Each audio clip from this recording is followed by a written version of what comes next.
কি এক আল্লাহ পাইলাম, ওনার নামটা নিলে উনিও আমার নাম নেয়, একা একা নিলে একা একা নেয়, সবাইকে নিয়ে নিলে বিশাল বড় মহাসমাবেশ করে যদি আমরা আল্লাহর স্মরণ করি, আল্লাহর নাম নেই, আল্লাহ বলে যাকারতুহু ফি মালাইন খায়রিম মিনহু, এর চেয়েও বড় মহাসমাবেশ আমি জান্নাতে ফেরেশতাদেরকে নিয়ে করে আমি ওই বান্দাকে স্মরণ করা শুরু করে দেই।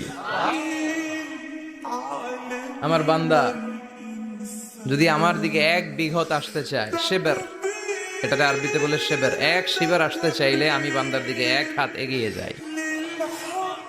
বান্দা যদি আমার দিকে এক হাত এগিয়ে আসতে চায়, আমি বান্দার দিকে 2 হাত এগিয়ে যাই। ওয়া ইন আতানি ইয়ামশি আতাইতুহু হারবালা, আমার বান্দা যদি হেঁটে হেঁটে আমার কাছে আসতে চায়, আমি আল্লাহ আমার বান্দার কাছে দৌড়ে দৌড়ে যাই। কি এক আল্লাহ আমরা পাইছি। ফাযকুরুনি ওয়াশকুরুলি ওয়ালা তাক